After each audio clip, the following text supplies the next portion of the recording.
Hi, Novella Petronella. Hope everyone's doing well, especially you. So I met with my chiropractor yesterday. It was our last session before I leave the state of California in just under 2 weeks. And he still has not figured out how to buy XRP or how to use Uphold, which he's been on for a couple of months now. And I guess this time he said that his bank isn't compatible with it, so he's just going to have to open up another bank. And I think it's been quite a while, and he just keeps trying. I really thought he would give up by now, but he hasn't. So I give the guy a lot of credit. So as he's working on me, he kind of like offhandedly says, "So I'm going to get 20,000." And I said, wow, it's a great amount of XRP. He stops, looks me dead in the eye, and he goes, "No, $20,000. Like he was a drug lord holding a machine gun. I said, "Dr. Tron, you're a baller." And he just smiled. But it really makes my heart happy to know that he's going to be in a good place with this ultimately, provided he does the right thing and gets into something before it goes up really high and then it's like, ridiculous for him. So I still can't believe that he's listened to me at all, but I'm very happy that he did because I guess it must have been all the repetitive XRP talks that he had no choice in. But I was thinking about a couple of things over the last few days, and one of the people that I wanted to reference was Jeff Berwick, who is, he's got a website publication called The Dollar Vigilante, and he also, he does this annual Anarchapulco crypto event where they have speakers. Like this year, I think they had David Icke and Ron Paul and things like that. But he had this video a while back that's up here now, and he was talking about Bitcoin's yearly lows. And when you look at this chart in this way, it becomes much more appealing than just going off the current price at any one given time. So it's really fascinating because as he's talking about it, he's saying how, if you would have asked the average person to invest in Bitcoin, they might not be interested in buying it because they'd say that the price is too high or it's too risky or whatever. But taken as a whole like this, if you had shown them this investment and not shown them what it was, but kind of looked at it from the bigger picture, it's almost impossible to ignore the clear increases that you can see. I mean, it just jumps up every year substantially. So I tried this on paper with XRP last night. Didn't come out as compelling, plus my math is terrible.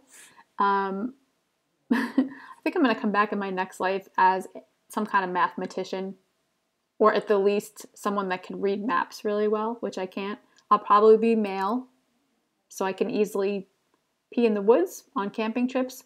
I'll be able to chop wood very effectively. I can lift things. I can pick up chicks, which I'd probably be very good at present, being a woman and all, and having lots of brothers and males in my family. Never a lack of conversation on that topic. So anyway, back to the chart. It looks good until you get down here. So if you were to try to explain this to somebody as a worthwhile investment, they might say, yeah, but look at what happened in this year. Like, why the dive? And if you hadn't had a lot of sleep, like I haven't lately, you might have a hard time explaining that. But then I realized someone had already come up with the XRP all-time yearly lows on XRP chat. Thank you, veteran. So this looks a lot better. And, maybe it'll look even better in the next couple of years. I know the prices are not as high as Bitcoin, but I still thought it was kind of interesting. So I was thinking about charts and saw this. Bull Run Wonka from Twitter had posted this earlier this week, and I thought this was pretty interesting comparison of the 2014 and 2019 charts just before a breakout. Very much in alignment, pretty spectacular. I've never used that word before. I probably won't use it again. But that led me to the idea of the cyclical nature of things. And Bo Polney, who I always talk about that I'll never mention him again, then I do. He's a cyclical analyst, so he talks about financial cycles and how they go through similar patterns every couple of years, I think it is. I forgot what the timeline is. And according to some people in my comments, Richard, I'm talking to you, I know, some people think he's not very accurate in the long term, and maybe he hasn't been. Recently, he has sort of been. He recently called a $75 Litecoin soon, so we'll see. I really wish he would call an XRP price to make up for the hateful things that he said, but that's something else altogether. So anyway, it also made me think of this guy, Grant Morrison, who's a very interesting character. He's a Scottish writer who used to work with Marvel and DC Comics. He did this talk years ago where he discovered that as he was creating these really compelling characters and their storylines, that the exact thing would then happen to him in his life, or so the story goes as he talks about it. So he might create a character that had like purple hair and, dressed a certain way and followed a certain dialogue, and then that exact thing would happen to him as he talks about.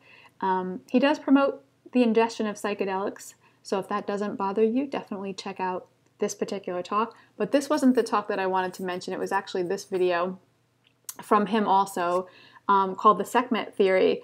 Now this one recounts the original idea from this author called Ian Spence, where there are these repeating 11-year cycles in cultural trends like music or movies or things like that. I guess you can call them repeating life scripts. So in this video, Grant talks about, cultural trends, like in this case, music, for example, which could be, if matched up to this Sekhmet theory, also matched up with the 11-year solar cycle, or the high peaks in the solar cycle that are 11 years. So Grant Morrison gives the example of how punk music tends to alternate with more bohemian music every 11 years. And he shows this timeline where every 11 years, one of the styles of music alternates back to the second one again, and then is reflected in everything from music to historical fashion and how it ebbs and flows back from one type to the other. It's beyond interesting. If you have 3.5 minutes, check it out. So for example, he talks about in 1955, it was punk music, where you had harder styles, louder music. 11 years later, in 1966, it was hippie fashion and music. And everything changed toward music being more soft, clothing being longer, more flowing. 11 years after that, 1977, back to punk. Visually harder, musically harder. And then another 11 years later, 1988, back to bohemian sound. So music went back to that again, and on and on. So it's just a theory, so don't get weird if you don't like this kind of thing. But I'm very okay operating in the gray areas, so it doesn't really bother me. But I'll link to the video so you can check it out. And you may even have heard or noticed that things like war are very cyclical. It follows a particular pattern. I mean, I don't study it myself, but it's something that I've noticed. Technically, we've almost always been in a war. So that's something that someone could probably chart pretty accurately.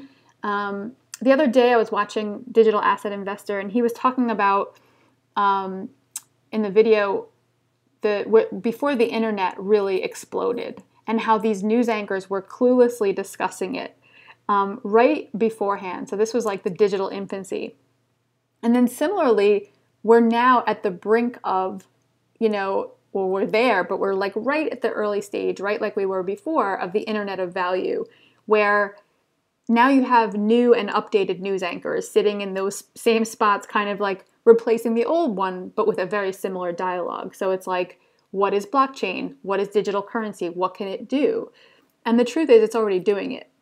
There are signs everywhere. If you see them, I think people in this particular space, people that are in and out of crypto every day, it's like preaching to the choir. So they already see this. But I guess what I get concerned with is how many people will actually take advantage of it this early on as we cycle through yet another